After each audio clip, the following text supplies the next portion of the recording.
भगवान शिव कहते हैं, ईश्वर की कृपा से सब कुछ संभव है। ईश्वर की शक्ति एवं हस्तक्षेप के बिना इस ब्रह्मांड में कोई भी कार्य अथवा परिवर्तन संभव नहीं है। भगवान इस ब्रह्मांड की प्रत्येक वस्तु के मूल आधार हैं। ईश्वर की स्वीकृति और सहायता के बिना कोई भी योजना न ही बन सकती है और न ही पूरी हो सकती है। ईश्वर की प्रेरणा, स्वीकृति तथा सहायता के बिना कोई भी योजना ना तो बन सकती है और ना ही क्रियान्वित हो सकती है। ईश्वर की कृपा एवं गुरु का आशीर्वाद व्यक्ति की अपनी स्वयं की शक्ति तथा उसके प्रयासों को कहीं अधिक प्रभावशाली बना देते हैं। इसलिए प्रत्येक कार्य की सफलता के लिए उसे ईश्वर को समर्पित कर ही प्रारंभ करना चाहिए। ईश्वर की कृपा से सब कुछ संभव है।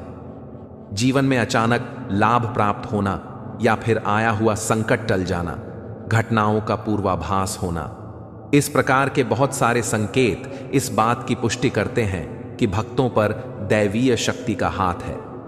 प्रत्येक व्यक्ति अपनी सूझबूझ से सफलता के लिए कर्म करने का प्रयास करता है, परंतु सफलता न मिलने पर जब व्यक्ति असहाय हो जाता है तब ईश्वर की शरण में जाता है। जब व्यक्ति अपने आप को ईश्वरीय शक्ति के प्रति पूर्ण समर्पित कर देता है तो इस ब्रह्मांड में मौजूद ईश्वर की शक्ति का कुछ अंश उस व्यक्ति के साथ जुड़ जाता है। फलस्वरूप निर्बल मनुष्य भी बलशाली हो जाता है। अध्यात्म की शक्ति से मानव अपने जीवन के उच्चतम स्तर को प्राप्त करता है। अगर अकेलापन है तो उसे एक वरदान समझो, क्योंकि परमात्मा ने तुम्हें खुद में सुधार लाने का थोड़ा अधिक समय दे दिया। अब मैं जो कहानी सुनाने जा रहा हूं, आखिरी तक जरूर सुने। एक बार महात्मा बुद्ध किसी गांव में प्रवचन दे रहे थे। वे अपनी बात को समाप्त करते हुए बोले, मानव के दुख का कारण है स्वयं को किसी से बांधना। जहां भी मोह होता है, बंधन होता है, वहां दुख स्वयं ही उत्पन्न हो जाता है। अतः अपने बंधनों को जाने और उनसे बाहर निकलने का प्रयास करें। इसके बाद उन्होंने सभी लोगों को आशीर्वाद दिया और फिर अपने आश्रम को लौट गए। अगले दिन उनसे एक व्यक्ति मिलने आया। वह बुद्ध को दंडवत करता हुआ बोला, महात्मा, मैंने कल आपका उपदेश सुना। आपकी बातें मेरे हृदय में उतर गई हैं। मैंने अपने बंधनों को तोड़ दिया है, सारी मोह माया का त्याग कर दिया है। अब मैं आपकी शरण में आना चाहता हूं। उस व्यक्ति की बातें सुनकर बुद्ध मुस्कुराए और धीरे से बोले, मुझे विस्तार से बताओ वत्स, तुमने कौन कौन से बंधन तोड़े और किसका मोह त्याग दिया है? वह व्यक्ति बोला, मेरे घर पर मेरे बूढ़े माता पिता और पत्नी है। मेरा एक छोटा बच्चा भी है। मेरी पत्नी बहुत बीमार रहती है। उसके कष्ट देखकर मैं अक्सर सोचता रहता था कि वह मर जाए तो उसके कष्ट दूर हो जाए। उसकी वजह से मैं बहुत दुखी रहता हूं। लेकिन कल जब मैंने आपका उपदेश सुना तो मेरी समझ में आ गया कि मेरे परिवार से मेरा बंधन ही मेरे दुखों का कारण है। अगर मैं इसके चक्कर में पड़ा रहूंगा तो कभी सत्य को नहीं जान सकूंगा। इसलिए मैं अपने घर को त्याग कर आपके पास आया हूं। बुद्ध ने पूछा, क्या तुम सचमुच सभी बंधनों से मुक्त हो गए हो? देख लो, कहीं कोई बंधन तुम्हारे पीछे रह तो नहीं गया। वह व्यक्ति बोला, नहीं प्रभु, मैं अपने जीवन की सारी चीजों को पीछे छोड़ आया हूं और अब आगे बढ़ना चाहता हूं। बुद्ध ने कहा, अगर ऐसी बात है तो फिर ठीक है। आज तुम यहीं आश्रम में रुको। कल मैं तुम्हें बताऊंगा कि तुम्हें क्या करना है। बुद्ध ने अपने एक शिष्य की ओर इशारा किया। शिष्य ने उसे आश्रम के अतिथि कक्ष में पहुंचा दिया। वह व्यक्ति उत्सुकता पूर्वक आश्रम की गतिविधियां देखता रहा। उन्हें देखकर वह बहुत प्रसन्न हुआ और अपने सौभाग्य पर इतरा आता रहा। अगले दिन बुद्ध ने उस व्यक्ति को एक कार्य सौंपते हुए कहा, तुम्हें पूर्व की दिशा में जाना है। वहां पर तुम्हें एक गांव मिलेगा। गांव के बाहर ही एक साधिका का घर है। वह तुम्हें कोई वस्तु देगी, उसे लेकर तुम्हें वापस मेरे पास आना है।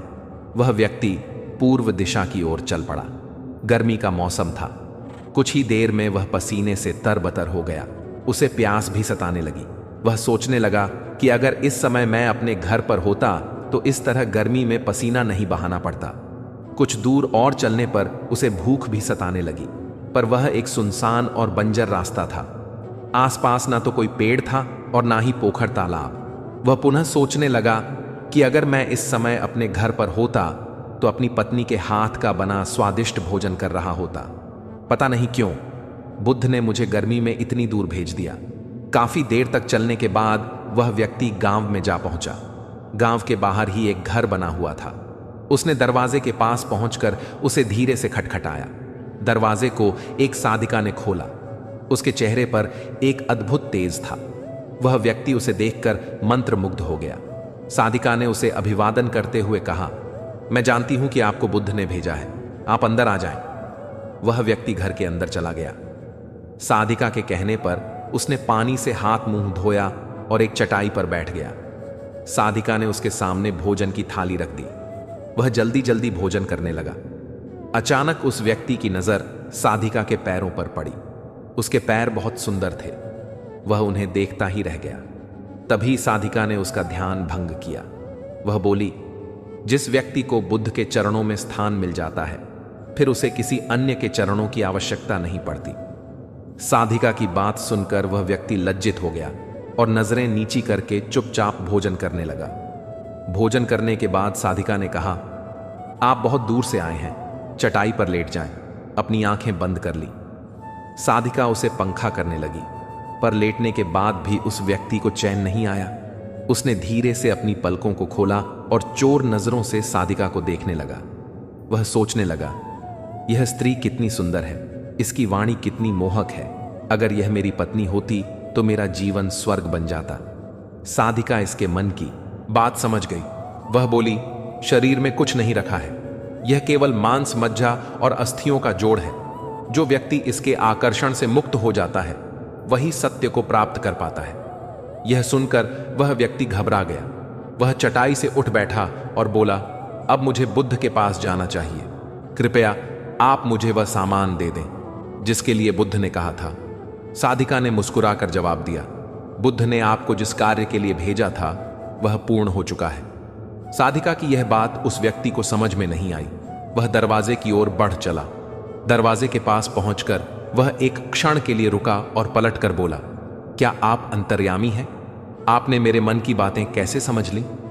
वह स्त्री मुस्कुराते हुए बोली, बुद्ध की कृपा से मैं मोह माया से ऊपर उठ चुकी हूं, इसलिए भावनाओं से निर्लिप्त हूं और किसी के चेहरे को देखकर उसके मन में उठने वाले विचारों को समझ लेती हूं। उसकी बातें सुनकर वह व्यक्ति एक बार पुनः लज्जित हुआ और सोचने लगा कि जिस स्त्री ने सच्चे मन से मेरा सत्कार किया, मैं उसके बांधे में क्या क्या सोचता रहा। उसके बाद वह बुद्ध के आश्रम की ओर लौट पड़ा। आश्रम में पहुंचकर वह व्यक्ति बुद्ध के चरणों में गिर पड़ा और बोला, महात्मा मुझे क्षमा कर दें, मैं बड़ा पापी हूं। उसकी बात सुनकर बुद्ध मुस्कुराए और बोले, मैंने तुम्हें साधिका के पास इसीलिए भेजा था ताकि तुम अपने आप को देख सको। अब मुझे बताओ, क्या तुम सचमुच मोह और बंधन को त्याग चुके हो? वह व्यक्ति कुछ नहीं बोला। वह नजरें नीची किए चुपचाप खड़ा रहा। बुद्ध ने कहा, बाहरी बंधन और मोह को त्यागने से हम बंधन मुक्त नहीं होते। दरअसल बंधन और मोह हमारे भीतर होता है। तुमने परिवार को छोड़ दिया और सोचा कि मैं बंधन मुक्त हो गया, लेकिन जैसे ही तुम्हें अवसर मिला, तुम्हारे भीतर का मोह जाग उठा और इसी वजह से आज तुम अपने आप को पापी समझ रहे हो। मुझे क्षमा कर दें। प्रभु उस व्यक्ति ने अपने हाथ जोड़ दिए। फिर वह धीरे से बोला, आप सही कह रहे हैं, मैं केवल अपनी पत्नी से पीछा छुड़ाना चाहता था। वह बहुत बीमार रहती है। 1 वर्ष से हमारे बीच संबंध भी नहीं बन पाए। मैं कुछ ज्यादा कमाता भी नहीं हूं, इसलिए मैं अपने परिवार के दायित्वों का निर्वहन भी ठीक ढंग से नहीं कर पा रहा हूं। शायद इसीलिए मैं अपने परिवार से पीछा छुड़ाना चाहता था। पर अब मैं समझ गया हूं, मेरा परिवार ही मेरा सत्य है और उसके दायित्वों का निर्वहन ही असली कर्म है। बुद्ध बोले, मैं जो कुछ भी कहता हूं वह अपने अनुभव के आधार पर कहता हूं। लोग मेरी बातों को सुनते तो है, पर वे अपने स्वार्थ के अनुसार ही उसका अर्थ ग्रहण करते हैं। इसीलिए मोह, माया, कामना, इच्छा, वासना, क्रोध को लोग बाहर की ओर खोजते हैं, जबकि यह हमारे भीतर ही है। हम दूसरों को देखकर तरह तरह की कामना करने लगते हैं। कामना से इच्छा जन्म लेती है, इच्छा से वासना पैदा होती है और वासना की पूर्ति ना होने पर क्रोध उत्पन्न होता है। यह सब एक दूसरे से जुड़े हुए हैं। क्रोध के लिए हम सदैव दूसरे को जिम्मेदार ठहराते हैं, जबकि क्रोध का स्रोत हमारे भीतर है। तुम चाहोगे तो क्रोध आएगा, तुम चाहोगे तो क्रोध नहीं आएगा। इसी तरह बंधन बाहर नहीं होते, हमारे मन में होते हैं। हम मन से ही किसी से बंध जाते हैं। और मन के कारण ही हम दुख पाते हैं। लेकिन जो व्यक्ति इन बातों की गहराई तक पहुंच जाता है वह दुखों से हमेशा हमेशा के लिए मुक्त हो जाता है। एक राज्य था जिसमें एक व्यापारी और उसकी पत्नी रहा करते थे। दोनों में बहुत बहुत प्रेम था। वे लोग रीति रिवाज को मानने वाले थे। उनकी घर की छत पर रात के वक्त हमेशा एक मशाल जलती रहती थी। उस मशाल को देखकर सब लोग यही कहा करते थे कि यह मशाल दोनों के प्यार की मशाल है। हर कोई कहता था कि ऐसा जोड़ा तो हमारे पूरे राज्य में नहीं है। एक बार राजा और रानी बैठकर व्यापारी और उसकी पत्नी के विषय में बात कर रहे थे। राजा बोला, ऐसा कैसे संभव है कि इन दोनों में इतना प्रेम है? रानी बोली, जरूर व्यापारी बहुत समझदार और अपनी पत्नी से प्रेम करने वाला होगा, तभी दोनों की जिंदगी इतनी खुशहाल है। राजा बोला, नहीं, मुझे तो लगता है कि व्यापारी की पत्नी उससे बहुत प्रेम करती होगी और इसी कारण दोनों का प्रेम बना हुआ है। दोनों अपने अपने तर्क देने लगे। राजा बोले, क्यों ना हम इन दोनों की परीक्षा ले, जिससे कि हमें पता चले दोनों का प्रेम कितना गहरा है। रानी बोली, आपने तो मेरे मुंह की बात छीन ली। मेरा भी यही विचार है कि हम दोनों पति पत्नी की अलग अलग परीक्षा लेते हैं और देखते हैं दोनों में से कौन कितना अधिक प्रेम करता है। राजा रानी दोनों ने आपस में योजना बना ली कि व्यापारी और उसकी पत्नी की क्या परीक्षा लेनी है। अगले दिन रानी ने एक दासी को अपने पास बुलाया और बोली, दासी, तुम उस व्यापारी के पास जाओ, लेकिन याद रहे तब जाना जब उसकी पत्नी आसपास ना हो। जाकर उससे कहना कि हमारी रानी तुम्हारे प्रेम में पड़ गई है और यदि तुम अपनी पत्नी की हत्या कर दो तो वह तुमसे विवाह करने को तैयार है। व्यापारी का जवाब। दासी ने रानी की बात सुनी और वह व्यापारी के पास पहुंची और रानी का संदेश उसे सुना दिया। व्यापारी बोला, एक रानी, क्या यदि 100 रानी भी मुझसे विवाह करना चाहे तो भी मैं अपनी पत्नी को नहीं छोड़ सकता।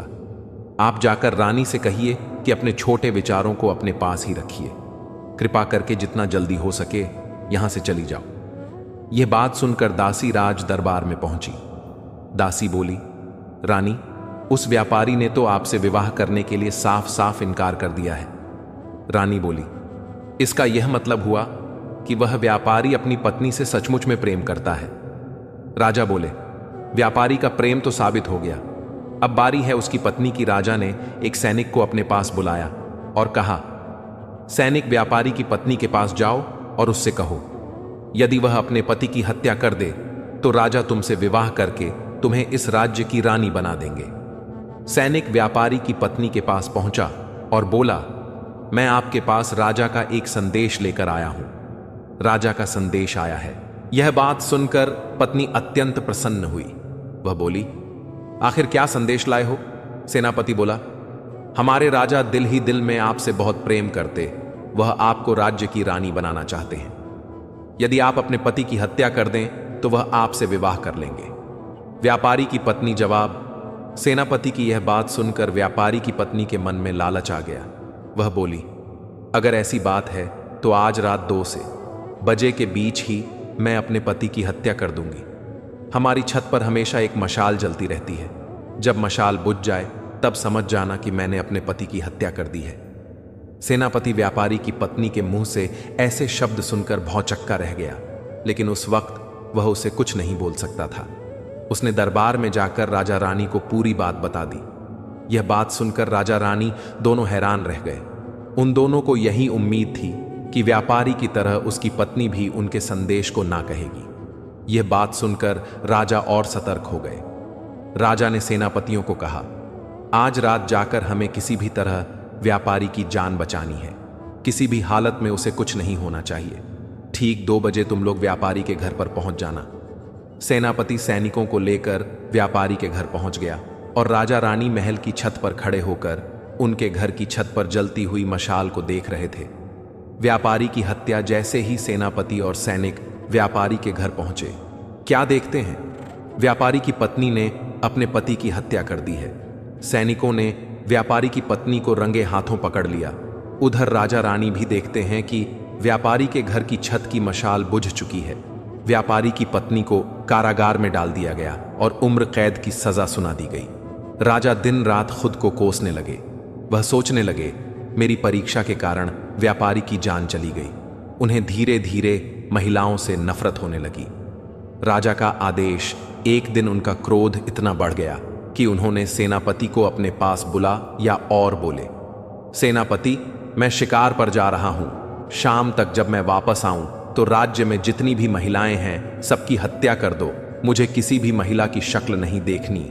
मुझे औरत जात से नफरत हो चुकी है। ऐसा कहकर राजा घोड़े पर सवार होकर तेजी से निकल गए। सेनापति सोचने लगा, व्यापारी की मृत्यु के बाद महाराज को न जाने क्या हो गया है। यह कैसी बातें कर रहे हैं। एक औरत के धोखे के चलते क्या वह इसकी सजा सभी औरतों को देंगे। यह बात उसने घर जाकर अपने पिताजी को बताई, जो कि उनके ही दरबार के पूर्व सेनापति थे। सेनापति ने अपने पिताजी को सारी कहानी सुना दी। वह बोले, देखो ना पिताजी, महाराज कैसी बहकी बहकी बातें कर रहे हैं। मुझ पर तो एक संकट आ गया है। मुझ में इतना दम नहीं है कि निर्दोष महिलाओं की हत्या करवा दूं, और इतना साहस भी नहीं है कि राजा की बात को टाल सकूं। आप ही मुझे बताओ, आखिर मैं क्या करूं। पिताजी बोले, तुम घबराओ नहीं, तुम कुछ दिनों के लिए कहीं छुप जाओ। सेनापति बोला, लेकिन उससे क्या होगा। जब मैं मिल जाऊंगा और उनके सामने आऊंगा तब महाराज तो मुझे मृत्युदंड ही दे देंगे। पिताजी बोले, तुम चिंता मत करो पुत्र। अगर कुछ दिन तक तुम उन्हें नहीं मिलोगे तो वह तुम्हें ढूंढते हुए हमारे घर आएंगे। मैं राजा को समझा दूंगा। तुम बिल्कुल भी फिक्र मत करो। पिताजी की यह बात सुनकर सेनापति की जान में जान आई। वह कुछ दिनों के लिए छुपकर कहीं रहने लगा। जब राजा शाम को वापस आए तो देखते हैं राज्य में सभी महिलाएं उन्हें दिख रही हैं। महिलाओं को देख देख कर उन्हें व्यापारी की पत्नी का धोखा याद आ रहा था। वह गुस्से में जाकर सेनापति को ढूंढने लगे। जब सेनापति उन्हें नहीं मिला तब वह सेनापति के घर पहुंचे। सेनापति के घर में सिर्फ उनके पिता थे। राजा को देखकर सेनापति के पिता ने उन्हें प्रणाम किया। पहले भी बताया गया है कि सेनापति के पिता राज्य के पूर्व सेनापति थे, तो उन्हें देखकर राजा का क्रोध थोड़ा शांत हो गया। राजा बोले, मैं सेनापति को ढूंढने आया हूं, कहां है। पूर्व सेनापति बोले, महाराज, मैंने उसे कहीं भेज दिया है। राजा बोले, जब आप राज्य में हुआ करते थे तब क्या आप मेरे पिताजी का दिया हुए आदेश ठुकरा देते थे। पूर्व सेनापति बोला, महाराज, मैं अपना कर्तव्य पूरे तरीके से निभाता था। राजा बोले, फिर आप अपने पुत्र को कर्तव्य निभाने से क्यों रोक रहे हो। मैंने आपके पुत्र को एक कार्य दिया था।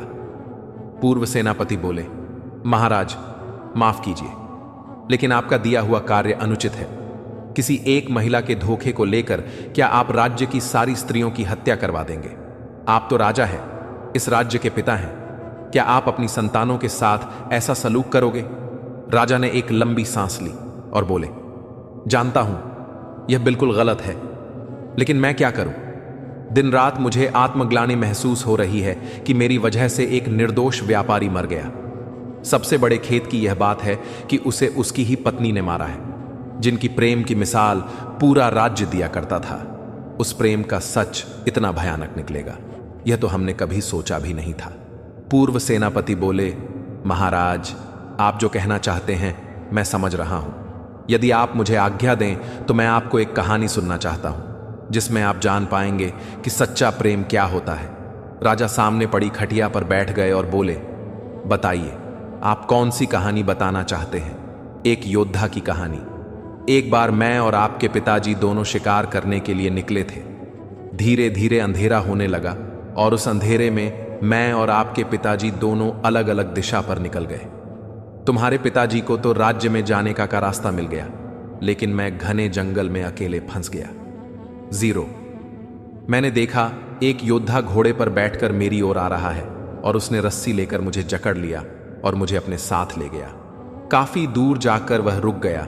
जब मैंने जगह को थोड़ा टटोला तब मुझे पता चला कि यह उस योद्धा ने मुझे मजबूर किया कि मैं उधर एक कब्र खोदूं। मैं एक कब्र खोदने लगा और मेरे बगल में ही वह योद्धा दूसरी कब्र खोदने लगा।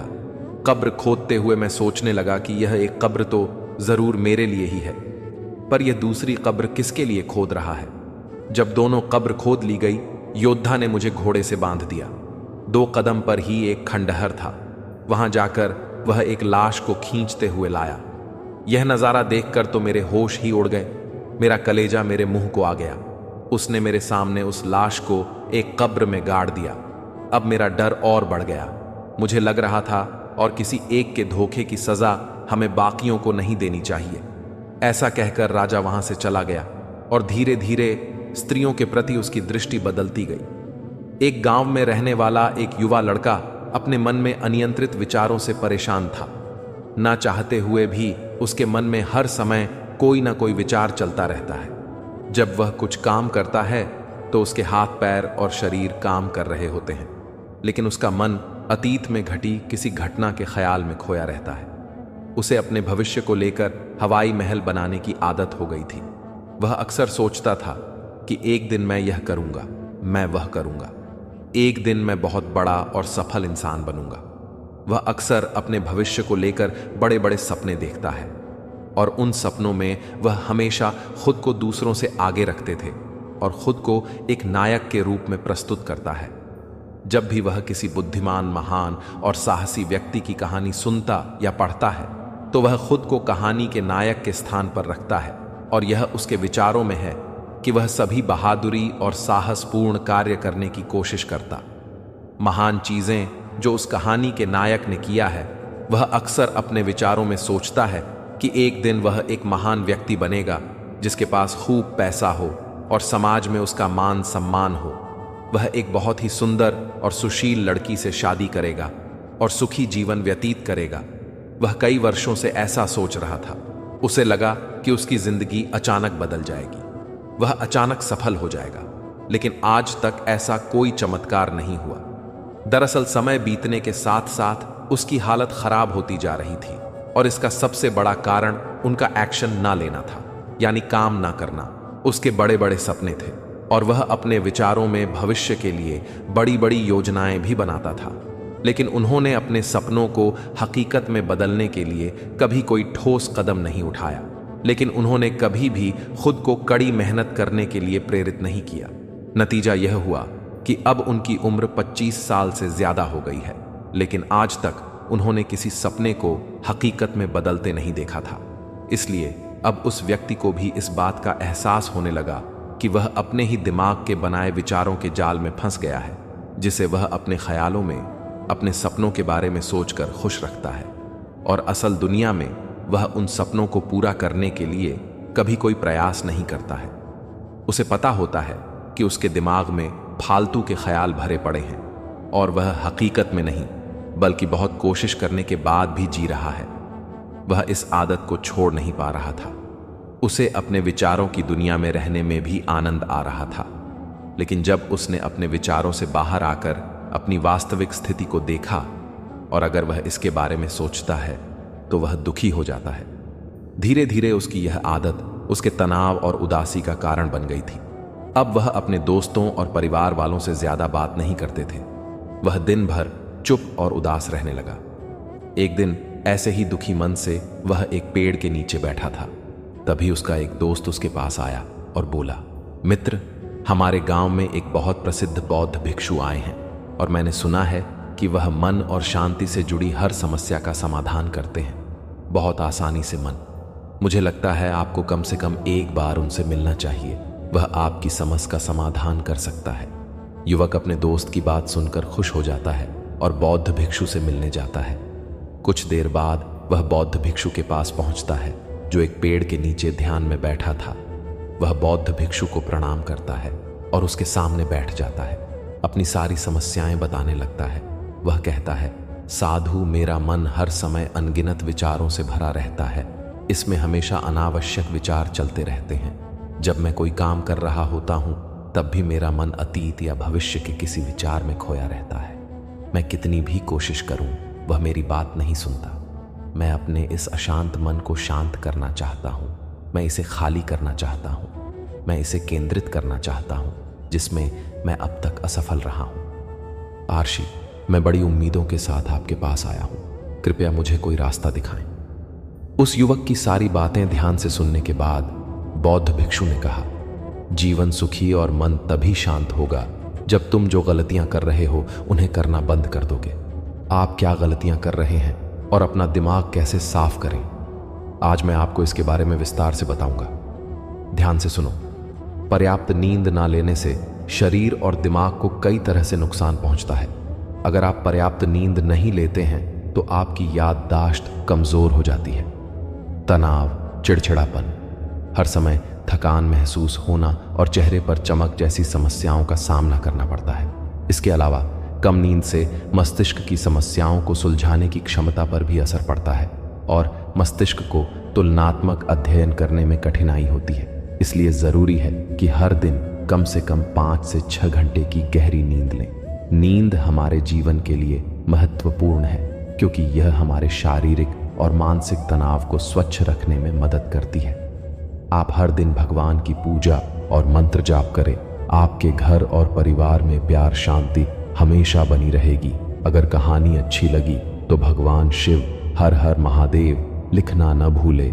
जय शिव शंभू।